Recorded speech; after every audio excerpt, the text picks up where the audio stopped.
بسم اللہ الرحمن الرحیم۔ عام طور پر جس طرح عمران خان صاحب اپنے جلسوں میں لا الہ الا اللہ کا ذکر کرتے ہیں اور دینی کارڈ بھی سامنے لاتے ہیں، تو لوگ یہ کچھ محسوس کر رہے تھے کہ شاید یہ نہ صرف پاکستان میں دین اسلام کی نمائندگی کر رہے ہیں، بلکہ آگے جا کے شاید یہ انٹرنیشنل طور پر امت مسلمہ کے لیے بھی ایک لیڈر ثابت ہوں۔ اور مجھے بھی تھوڑا سا کبھی شک پڑ جاتا تھا کہ اگر ان کے اندر جو عقائد کی خرابیاں ہیں اس کی اصلاح کر لیں تو یہ پوری صلاحیت رکھتے ہیں کہ امت مسلمہ کو اب لیڈ کریں۔ لیکن یہ والا انٹرویو سن کے ان کا جو بظاہر سب سے بہترین انٹرویو ہے، سب سے زیادہ بہترین انٹرویو جو انہوں نے دیا ہے، جب اس کا یہ حال ہے تو اس کے بعد یہ امت مسلمہ کیا، یہ تو پاکستان اور اس کے بعد ایک صوبے کے اندر سے یہ نکلنے کی کوشش نہیں کر رہے ہیں باہر۔ انہوں نے امت مسلمہ کے بارے میں کیا سوچنا ہے، اور مجھے پہلی مرتبہ یہ احساس ہوا ہے کہ کس قدر چھوٹا ویژن ہے ان کا، کس قدر لو لیول ہے سوچ کا۔ پہلے آپ یہ کلپ سنیے، اس کے بعد انشاءاللہ میں اس کے اوپر جو ہے نا تھوڑا سا تبصرہ بھی کروں گا۔ بسم اللہ الرحمن الرحیم، السلام علیکم۔ جو انٹرویو آج عمران خان نے مارک گوسٹن کو اسکائی نیوز کے دے دیا ہے، اب یقین کیجئے حالیہ کئی سالوں میں جتنے انٹرویوز عمران خان نے دیے ان میں سے یہ بہترین انٹرویوز تھا۔ ایبسولوٹلی ناٹ والے انٹرویو کے بعد یہ سب سے بہترین انٹرویو تھا۔ ذرا سنتے جائیے عمران خان نے پاکستان کا دفاع کیسے کیا۔ یہ لوگ شہباز شریف سے لے کر پاکستان کے کسی بھی دیکھیے، ابھی حقیقت ٹی وی والے اس چیز کا اعتراف کر رہے ہیں کہ یہ پاکستان میں کیا، یعنی عمران خان کے سب سے بہترین انٹرویو میں سے انٹرویو ہے۔ ایبسلیوٹلی ناٹ سے بھی زیادہ یہ زبردست ہے۔ اور اس انٹرویو کا نچوڑ یہ ہے، میں آپ کو بتاتا ہوں، اصل میں کلپ لمبا ہو جاتا ورنہ میں یہ آپ کو پورا سناتا، اس کا میں نچوڑ بتا دیتا ہوں، آپ انٹرنیٹ سے اس کو آپ سن بھی سکتے ہیں کہ کیا انہوں نے کہا ہے۔ عمران خان صاحب کہہ رہے ہیں کہ دیکھو، میرا مسئلہ صرف پاکستان کا مسئلہ ہے، مجھے نہیں اس چیز سے غرض ہے کہ میں کوئی ٹھیکیدار ہوں پوری دنیا کے مسائل کا، میں تو صرف پاکستان کی بہتری کے لیے معاملہ کروں گا اور اپنے ملک کے مفاد کو دیکھوں گا۔ اس کے علاوہ باہر دنیا میں انسانوں کے ساتھ کیا ہوتا ہے، مسلمانوں کے ساتھ کیا ہوتا ہے، میرا اس سے کوئی لینا دینا نہیں ہے۔ تو آپ غور کیجئے، آپ دین کا نام لیں اور آپ لوگوں کو اپنے جلسوں میں یہ بتائیں کہ دیکھو، ہمارے نبی محمد صلی اللہ علیہ وآلہ وسلم جو تھے وہ رحمت للعالمین تھے، صرف رحمت المسلمین یا رحمت للپاکستان نہیں تھے، سارے انسانوں کے لیے، کیونکہ ہمارا رب جو ہے وہ رب العالمین ہے، تمام جہانوں کا وہ رب ہے، وہ صرف مسلمانوں کا رب نہیں ہے، وہ سب کا رب ہے۔ اسی طرح ہمارے نبی جو ہیں وہ رحمت للعالمین ہیں۔ اس کے اوپر انہوں نے اپنی ایک پوری وہ بنائی ہے جو کابینہ بھی، اس چیز کو آگے لانے کے لیے کہ نبی علیہ السلام کی زندگی کو پڑھو۔ اور پھر ایک ان کے بیان میں نے سنا کہ ایک ایک دن کو پڑھو، نبی علیہ السلام کے ایک ایک دن کو پڑھو،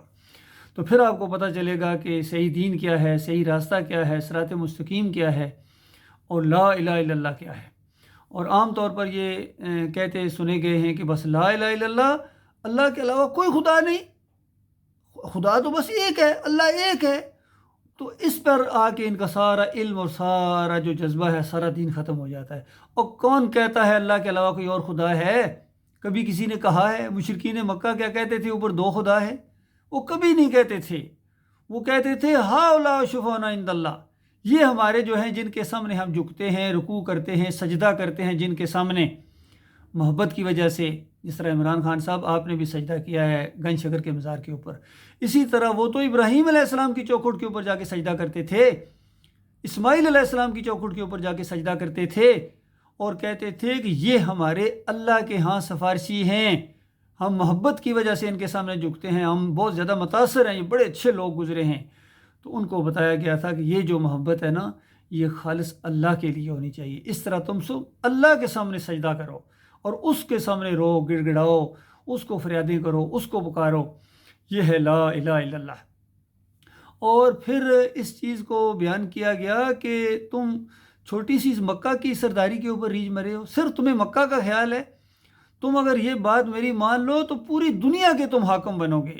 عرب کے تم مالک بن جاؤ گے، عجم تمہارے نیچے آ جائے گا، اور تم جیسے مرو گے تم ملوکن فی الجنہ، جنت کے تم بادشاہ بنا دیے جاؤ گے۔ تم اس ایک بات کو مانو۔ اور اس طرح نبی علیہ السلام انسانیت کے خیر خواہ تھے۔ یہ ہوتا ہے انسانیت کے ساتھ خیر خواہ، یہ نہیں کہ صرف مکہ کی وہ پرابلمز کے حل کرنے کے لیے، وہ مدینے والوں کے لیے بھی، وہ پوری دنیا کے انسانوں کے لیے اور پھر مسلمانوں کے لیے، یعنی جو ان کی بات مان لے وہ مسلمان ہو جائے، اور جو نہیں بات مانے گا وہ یہ نہیں کہ آپ اس کے ساتھ جو مرضی کرو، زیادتی کرو، وہ پریشان ہو تو تمہیں کوئی پریشانی نہیں ہے، ایسا نہیں معاملہ ہے، سب کے لیے، سب انسانیت کے لیے۔ تو عمران خان صاحب کا اس معاملے میں جو موقف ہے، یہی تو فلسفہ جو ہے، سارے فساد کی جڑ ہے یہ فلسفہ۔ دیکھیے جس طرح ہر انسان اگر کہے کہ میں اپنا مفاد دیکھوں گا، ہر معاملے کے اندر وہ اپنا مفاد دیکھے، وہ کاروباری لین دین ہو اب صرف اپنا مفاد دیکھے، وہ کوئی لڑائی جھگڑا ہو، کوئی معاملات ہو، وہ صرف اپنا مفاد دیکھے، تو ہر انسان جب اپنا مفاد دیکھے گا تو مسئلے تو حل کبھی بھی نہیں ہوں گے۔ اور اسلام کا فلسفہ یہ ہے، نبی علیہ السلام نے فرمایا کہ تم کبھی مومن نہیں ہو سکتے ہو جب تک وہ چیز نہ اپنے دوسرے مسلمان بھائی کے لیے چاہو جو خود اپنے لیے پسند کرتے ہو،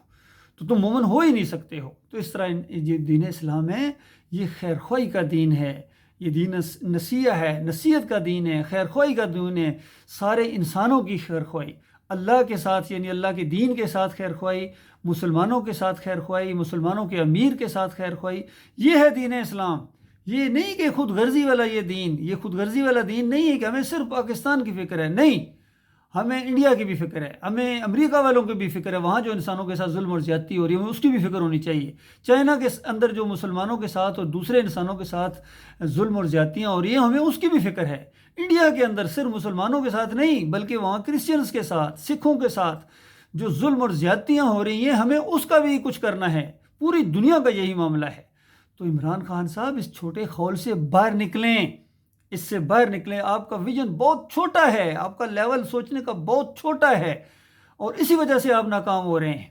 اور ابھی آپ نے اور اس کو چھوٹا کر دیا ہے۔ جب آپ پرائم منسٹر تھے تو تھوڑا سا چلو پاکستان لیول کا، اب وہاں سے نیچے اترے، اب صرف کے پی اے کی حد تک محدود رہ گئے ہیں، اور پھر صرف پٹھانوں کی حد تک محدود رہ گئے۔ ایسی بات نہیں ہونی چاہیے، آپ کا ویژن بڑا ہونا چاہیے۔ آپ کے لیے پوری دنیا کے مسائل کی حل کی طرف جب آپ وہ خیال کریں گے نا، تو تب آپ ایک انٹرنیشنل لیڈر کے طور پر سامنے آئیں گے۔ اور پھر خاص کر عقیدے کے اندر جو آپ کی خرابیاں ہیں، جو اس کی نشاندہی کی جا رہی ہے، اس کے اندر تو آپ کی کان کے اوپر جوم ہی نہیں رینگتی ہے۔ تو آپ اندازہ لگائیے، آپ مزاروں کے سامنے سجدہ کرتے ہیں، آپ اس جمہوریت کے مشرکانہ نظام کو تقویت دیتے ہیں، پوری انسانیت کے اوپر یہ جمہوریت کا نظام فٹ نہیں آتا ہے۔ یہ چند مخصوص علاقوں کے لیے ان کی وقتی طور پر انہوں نے جو بنایا ہے، انسانوں کا بنایا ہوا نظام ہے، یہ انسانیت کے اوپر تو فٹ نہیں آتا ہے، اسی لیے ظلم اور زیادتیاں ہیں۔ آپ غور کیجیے، IMF کا جو معاملہ ہے، کس قدر انسانیت کا دشمن یہ نظام ہے کہ سود کے اوپر قرضے دیتے ہیں کہ انسانیت پریشان ہے، اور وہ بہت ہی زیادہ مصیبت کے اندر ہے، اور یہ ان کو اپنے سود کی پڑی ہوئی ہوتی ہے کہ ہمیں سود کتنا دو گے۔ حتیٰ کہ مسلمانوں کے اندر پوری یعنی زمین کے اوپر مسلمانوں کے اس معاشی نظام کو آپ دیکھیں، سارا کا سارا سود کے اوپر ہے۔ کوئی ایک ملک دیکھیے جو سود سے پاک ہو، اور سود جو ہے یہ اللہ اور اللہ کے رسول سے اعلان جنگ ہے، اور اس کا اگر 70 حصے کیے جائیں، نبی علیہ السلام نے فرمایا 70 حصے اگر اس کے کیے جائیں تو سب سے جو کم اس کا درجہ ہے، سب سے کم جو اس کا لیول ہے سود کے گناہ کا، وہ سگی ماں کے ساتھ بدکاری کرنا ہے۔ تو آپ بتائیے اس سسٹم کے اندر ہے کہ آپ کس طرح انسانیت کی خیر خواہی کر سکتے ہیں؟ اسلام حل ہے، ایمان حل ہے، اس کی طرف آپ آ نہیں رہے ہیں۔ تو میں گزشتہ 38 سال سے اسی بات کے اوپر میں کڑ رہا ہوں، اپنے قومی بھائیوں کے لیے، اپنی فوج کے لیے، اپنے مسلمانوں کے لیے، اور پوری انسانیت کے لیے کہ دیکھو تمہارے مسائل کا حل جو ہے نا وہ ایمان میں ہے، ایمان میں ہے۔ اور ایمان بھی ایمان خالص، صرف ایمان نہیں، ایمان خالص، کیونکہ آج جتنے مسلمان زمین کے اوپر یہ پھیلے ہوئے ہیں ایمان کا دعویٰ کرتے ہیں لیکن ایمان خالص نہیں ہیں۔ مالک فرماتا ہے وَمَا يُؤْمِنُ أَكْثَرُهُم بِاللَّهِ إِلَّا وَهُم مُشْرِكُونَ، اکثریت، عظیم اکثریت اللہ کو مانتی ہے، ایماندار ہے، لیکن ساتھ ساتھ مشرک بھی ہے، شرک بھی کرتے ہیں، چادریں بھی چڑھاتے ہیں، عرس اور میلے بھی کرتے ہیں، یا علی مدد کے نعرے بھی لگاتے ہیں، یا رسول مدد کے نعرے بھی لگاتے ہیں، پھر 11ویں کی دیگ پک رہی ہے، پھر یہاں پٹے باندھے جا رہے ہیں امام زامن کے اور یا علی مدد کے، پھر جناب یہ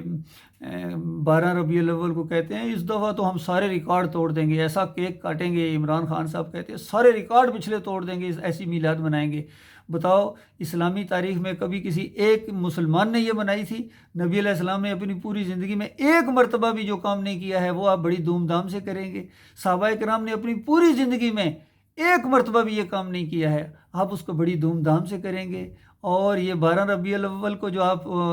خوشیاں مناتے ہیں، اس دن تو نبی علیہ السلام فوت ہوئے تھے۔ آپ کا اتنا بھی دماغ نہیں کام کر رہا ہے مسلمانوں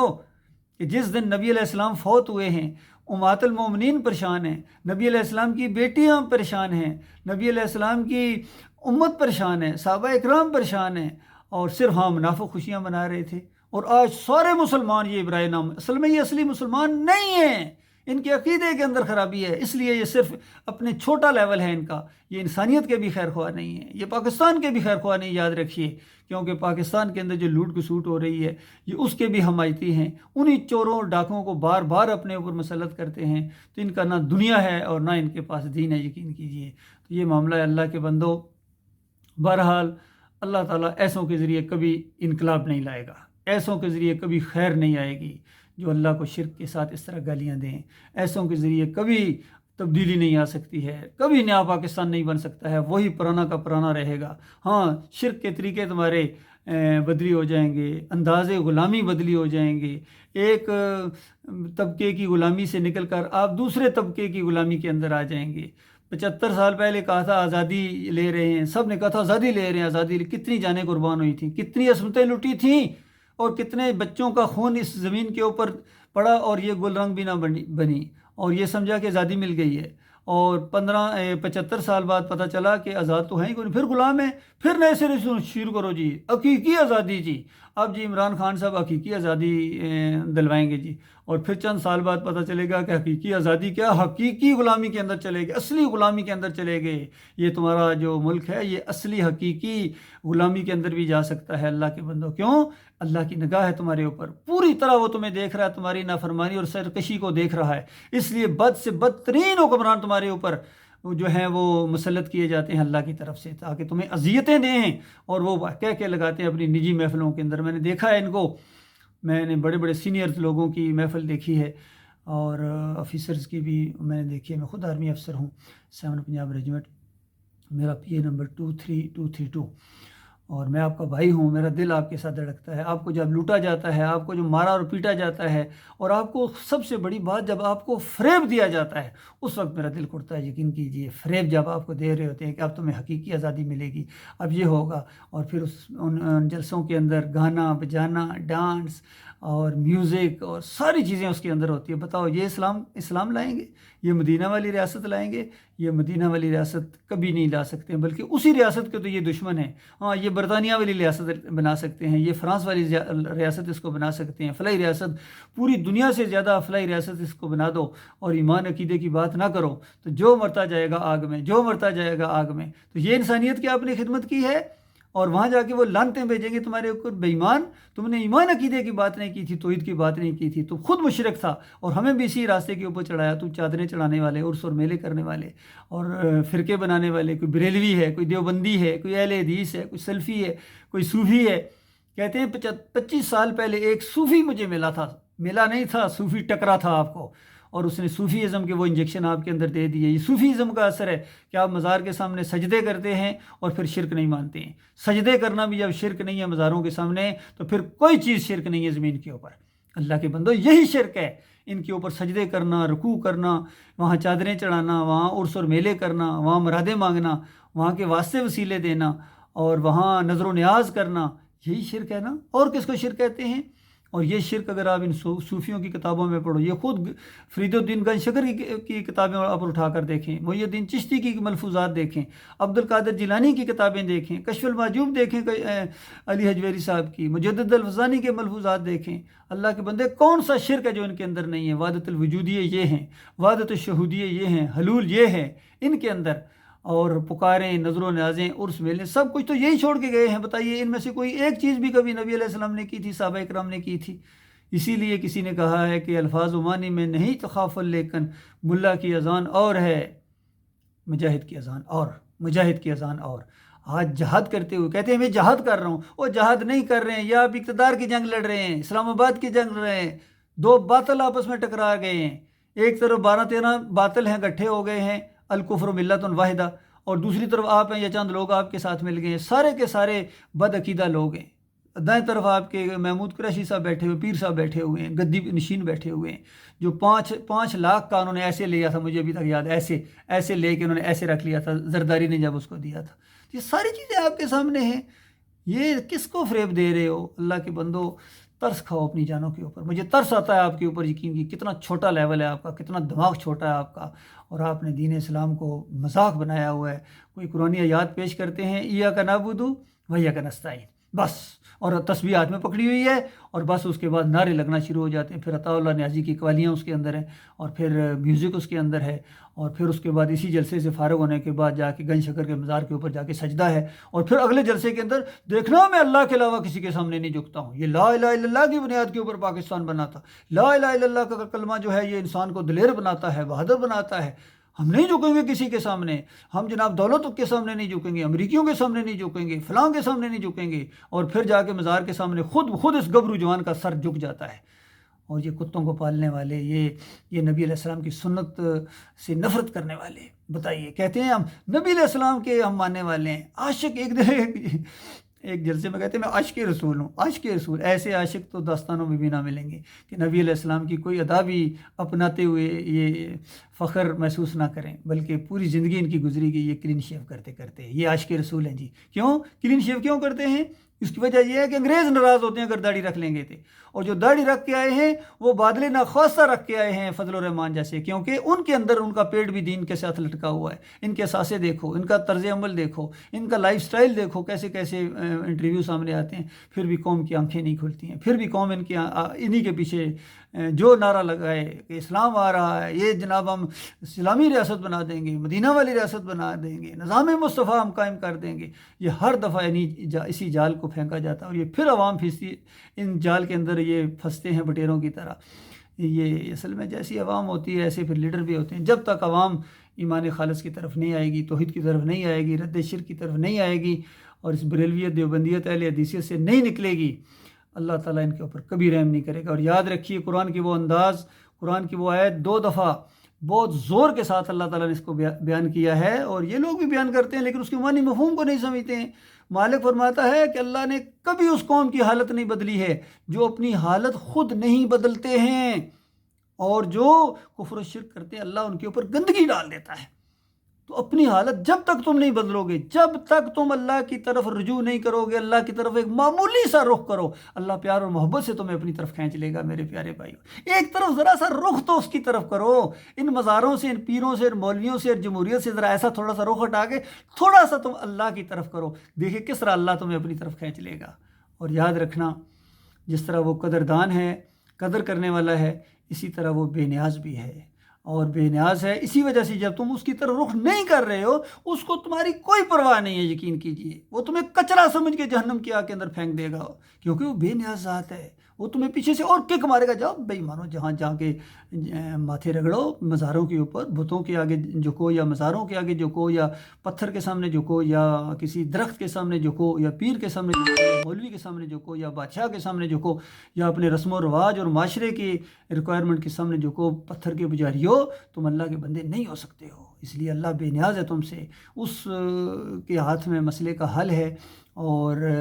اس کی طرف تم آنے کے لیے تیار نہیں ہو۔ تو یاد رکھنا تمہارا ایک مسئلہ ہے۔ آج ایک تھیوریاں نکلتی ہیں، پہلے کہتے تھے نہیں جی 3 مسئلے ہیں جی، انسانیت کے 3 مسئلے ہیں، روٹی کپڑا اور مکان، یہ اگر اس کو دے دو سارے مسئلے حل، 3 سے پھر 4 ہوئے۔ آج سائنسدان اور یہ جتنے دانشور ہیں 11 تک پہنچے ہوں گے، 11 اگر چیزیں حل ہو جائیں نا تو پھر سارے مسائل حل ہو جائیں گے۔ اور میں کہتا ہوں نہیں، صرف ایک مسئلہ ہے، ایک مسئلہ ہے،